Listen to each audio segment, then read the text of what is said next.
Okay, so check this out. You think the royal family is just waving at crowds and cutting ribbons, right? Wrong. It's a viper's nest of old money, tradition, and simmering resentments. And right now, King Charles, yeah, still weird to say that, is dealing with a potential nuclear bomb courtesy of Meghan Markle. I mean, you gotta hand it to her, she knows how to make an entrance, even after she supposedly left the firm. This whole thing started as a whisper. You know how it goes. A little rumor here, a hushed conversation there. But the whisper was that Meghan was cooking up something big, something that could seriously redefine how the public sees the monarchy. And not in a good way, apparently. Harry, bless his heart, is stuck in the middle of all this, like always. He's got loyalty to his wife, obviously, but he also knows what's at stake for his family. So, he does the unthinkable. He goes to his dad, King Charles, and basically says, "Dad, Meghan's planning something and it's gonna blow." Can you imagine being Charles in that moment? You've spent your entire life preparing to be king, dealing with scandals, navigating political minefields. And now, your own son is telling you that your daughter-in-law, the one who already caused a massive rift in the family, is about to drop a truth bomb that could shake the entire institution. The palace, of course, went into full crisis mode. This isn't just about some leaked photos or a messy divorce. This is about trust, betrayal, and the survival of a centuries-old institution. They've seen scandals before, affairs, divorces, but this, a tell-all targeting senior royals, that's next level. Now, nobody really knows exactly what's in this project, as they're calling it. That's the scary part. Is it just Meghan's side of the story? Is it going to expose some deep, dark secrets? Is it going to be a full-on assault on the monarchy? The possibilities are endless, and all of them are bad for the royals. The palace aides, bless their starched collars, started scrambling. They're trying to figure out what Meghan's up to, how much damage it could do, and how to contain it. They're used to dealing with leaks and scandals, but this is different. This is an internal threat, and those are always the hardest to deal with. King Charles is walking a tightrope here. He's got to protect the monarchy, but he also has to consider his family. He can't just come down with the hammer and risk alienating Harry even further.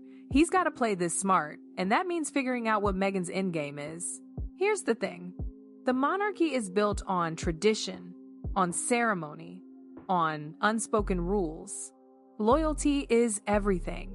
Discretion is paramount, and any breach of trust, especially one that goes public, can have serious repercussions. It's not just a family, it's a symbol, a living embodiment of national history. So, any disruption within the inner circle is going to send shockwaves through society.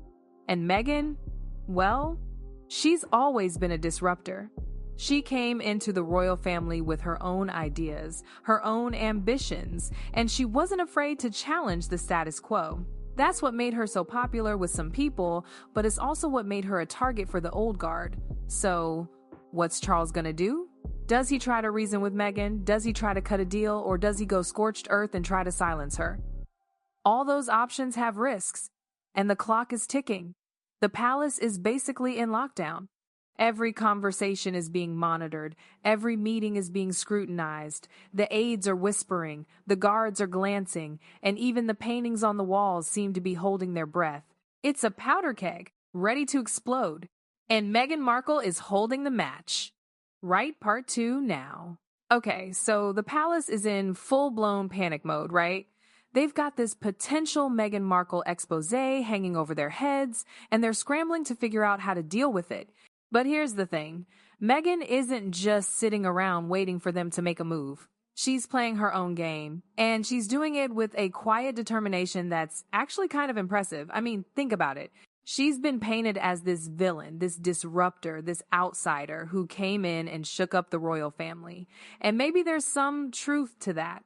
But she's also a smart, ambitious woman who's not afraid to stand up for herself. And now she's got the royals on the defensive. The palace, of course, is trying to figure out her motives. Is she just trying to get revenge? Is she trying to set the record straight? Is she trying to make a statement about the monarchy itself? They're dissecting every word she's ever said, every action she's ever taken, trying to get a handle on what she's planning. And Harry, poor Harry, is caught in the middle of it all. He's trying to be loyal to his wife, but he also knows the damage that this project could do to his family. So, he's trying to play peacemaker, trying to get Meghan to see reason, trying to reassure his father that things aren't as bad as they seem. But here's the thing, Meghan's not backing down. She's got a story to tell, and she's not going to let the palace silence her. She believes she's been wronged, that she's been unfairly treated, and she's determined to have her voice heard. And that's what makes this whole situation so explosive. It's not just about some leaked secrets or some family drama. It's about power, control, and the right to speak your truth. And in the royal family, those things are always in short supply. The palace is trying to contain the situation, to limit the damage, to control the narrative. They're leaking stories to the press, trying to paint Meghan in a negative light, trying to discredit her before she even says a word. But Meghan's not playing by their rules. She's using her own platform, her own voice, to get her message out. And that's what makes her so dangerous to the monarchy. She's not afraid to challenge the system, to question the traditions, to speak truth to power. And that's something the royals just can't handle. King Charles is in a tough spot. He's got to protect the monarchy, but he also has to consider the human cost. He can't just come down hard on Meghan without risking alienating Harry and further damaging the family's reputation. He's got to find a way to navigate this crisis without causing even more chaos. And that's where it gets really complicated. Because the monarchy is built on secrecy, on tradition, on the idea that the family comes first. But Meghan's not part of that system. She's an outsider, and she's not afraid to break the rules. So, what's the palace going to do? Are they going to try to negotiate with Meghan? Are they going to try to silence her? Or are they going to brace themselves for the storm and hope they can weather it? The answer, of course, is still up in the air. But one thing's for sure. This is a battle for the soul of the monarchy, and the outcome is going to have a lasting impact on the royal family for generations to come. The aides were monitoring every communication, every meeting, every public appearance, trying to anticipate Meghan's next move. They were looking for patterns, for clues, for anything that could give them an edge. But Meghan was always one step ahead. She was communicating with her own network of contacts, building support, gathering information, and preparing to launch her project at the most opportune moment. She wasn't just reacting to the palace. She was proactively shaping the narrative. And that was what scared the royals the most. They weren't used to being outmaneuvered. They were used to controlling the narrative, to dictating the terms of engagement. But Meghan was playing a different game, and she was playing it well. Right, part 3 now? Okay, so the chess pieces are on the board, right? Meghan's making her moves, the palace is scrambling to respond, and King Charles is trying to keep the whole thing from imploding. But here's where it gets really interesting. Just when everyone thinks they know what's going to happen, the game changes. See, the palace had this idea that they could control the narrative, that they could contain Meghan, that they could weather the storm. But Meghan, she's not playing by their rules. She's not interested in compromise. She's got a story to tell, and she's going to tell it, no matter the consequences. And that's what throws the whole palace strategy into chaos. They were expecting a negotiation, a compromise, maybe even a quiet settlement. But Meghan's not interested in any of that. She wants to expose the truth as she sees it, and she's not going to let anyone stop her. So, the palace has to pivot. They have to abandon their carefully laid plans and come up with a new strategy, and fast. And that's where things get really messy. Because the old guard, they want to go scorched earth. They want to silence Meghan, discredit her, and make sure she never speaks out again. But Charles, he's not so sure. He knows that if they go that route, they're going to alienate Harry even further, and they're going to create a public relations disaster that they'll never recover from. He's trying to find a middle ground, a way to protect the monarchy without completely destroying his family. But it's not easy. Because Meghan's not backing down, the old guard's not budging, and Harry's stuck in the middle trying to keep everyone from killing each other. It's a pressure cooker, and the tension is building every single day. And then Boom. It happens. Meghan's project leaks. Not the whole thing, but enough to send shockwaves through the palace and the media. And that's when all hell breaks loose. The palace is scrambling to contain the damage, the media is going crazy, and everyone's picking sides. The old guard, they're furious. They see this as an act of war, and they want to retaliate. But Charles, he's still trying to be the voice of reason. He knows that if they overreact, they're just going to make things worse. But it's hard to stay calm when your family is being torn apart in public. And that's what's happening. The leaks are exposing secrets, revealing tensions, and forcing everyone to take sides. Harry, he's devastated. He feels betrayed by Meghan, but he also feels responsible for the whole mess. He's trying to talk to both sides, trying to get them to see reason, but it's not working. The divide is too deep, the emotions are too raw, and the stakes are too high. So, what happens next? Does Charles finally lose it and come down with the hammer? Does Meghan keep pushing, exposing more and more secrets? Or does Harry somehow manage to pull everyone back from the brink? I honestly don't know. But one thing's for sure, the monarchy will never be the same. Meghan Markle has changed the game, and the royals are going to have to adapt or die. The old ways of secrecy and control are no longer working. The public demands transparency, and they're not afraid to challenge the establishment. And that's the real legacy of this whole thing. It's not just about family drama or leaked secrets. It's about the future of the monarchy and whether it can survive in a world that demands accountability and authenticity. The palace aides, they're working around the clock, trying to manage the fallout. They're crafting statements, spinning narratives, and trying to keep the royals from saying anything that could make things worse. But it's like trying to hold back the tide with a bucket. The story is out there, and it's spreading like wildfire. And in the end, that's what matters. Not the secrets, not the betrayals, but the story. Because the story is what shapes public opinion. And public opinion is what ultimately determines the fate of the monarchy. And right now, the monarchy is losing the story. The communications that seemed innocuous to the casual observer carried layers of meaning. A casual dinner with a powerful media mogul, a seemingly innocent Instagram post with a pointed caption, a strategically timed chance encounter with a sympathetic journalist. Each was a calculated move designed to build momentum for her side of the story. The palace? They were still playing by the old rules. They believed they could control the narrative by controlling the information. They leaked stories to friendly outlets, hoping to discredit Meghan and paint her as a vengeful, fame-hungry troublemaker. But it wasn't working. The public was starting to see through the palace's PR spin. They were tired of the same old song and dance. And Meghan, she wasn't afraid to call them out. She used her own platforms to counter their narratives, to expose their hypocrisy, to speak directly to the people without the filter of the palace press office.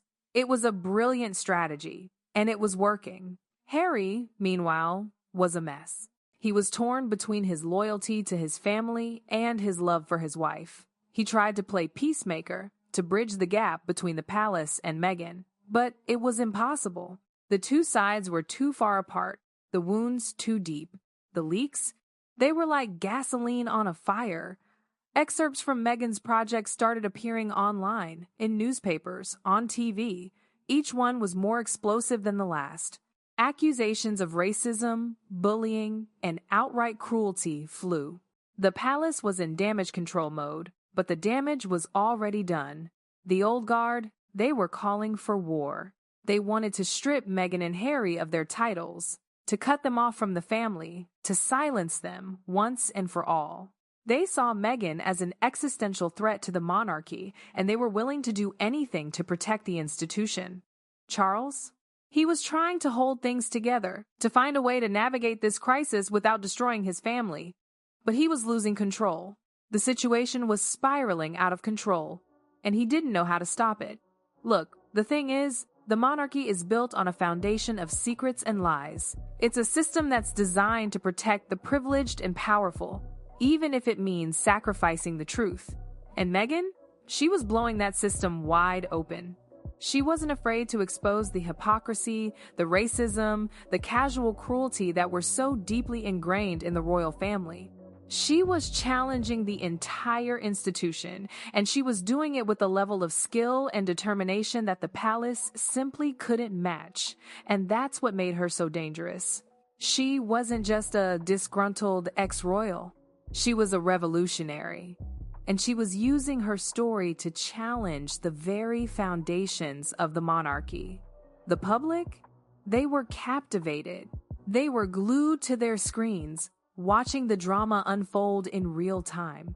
Some were sympathetic to Meghan, admiring her courage and her willingness to speak truth to power. Others were loyal to the royals, seeing Meghan as a traitor who was trying to destroy a beloved institution. But one thing was clear: the monarchy was at a crossroads.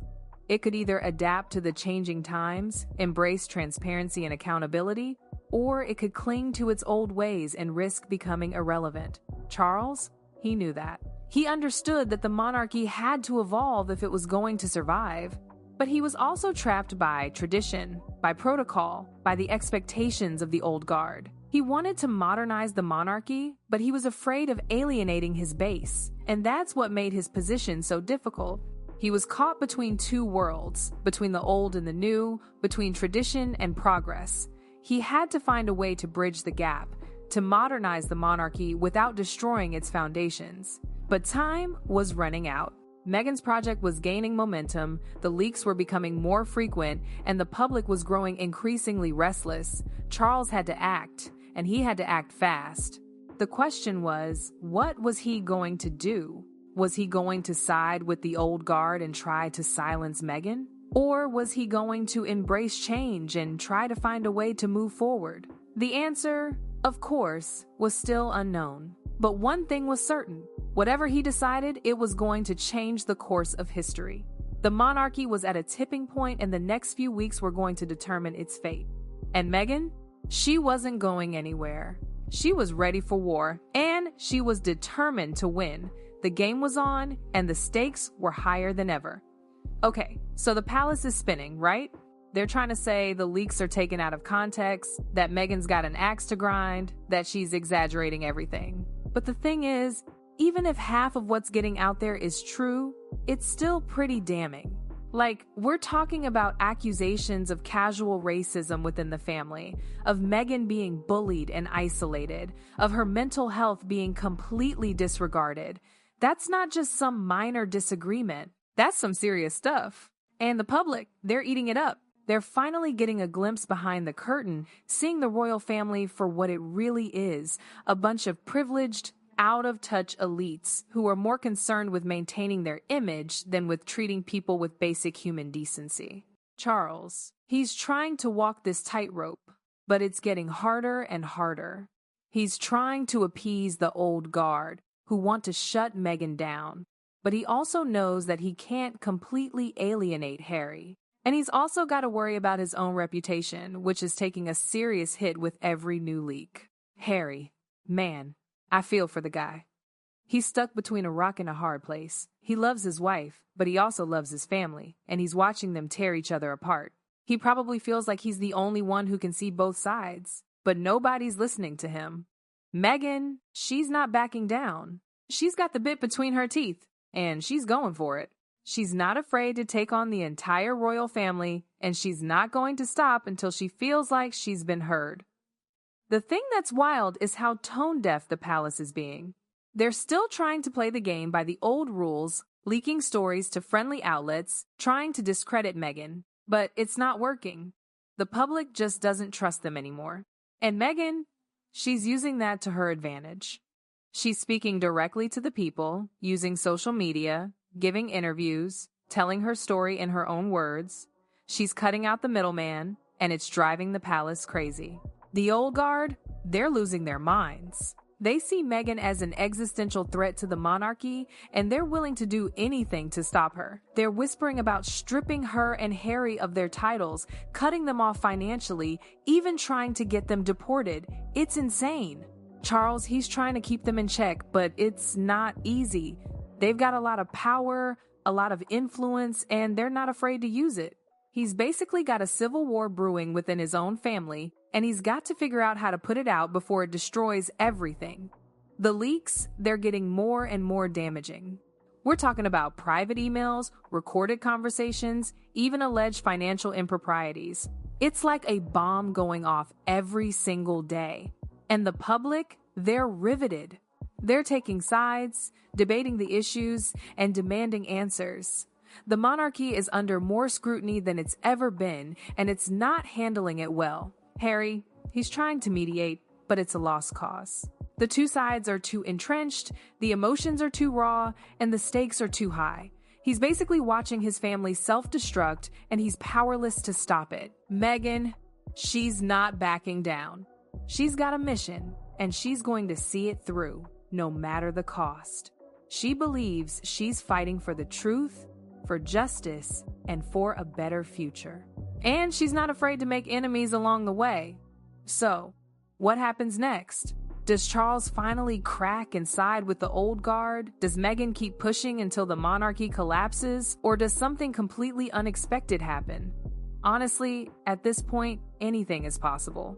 The one thing I know for sure is that the monarchy is at a turning point. It can either adapt to the changing times or it can fade into irrelevance. And Meghan Markle is the catalyst that's forcing it to make that choice. The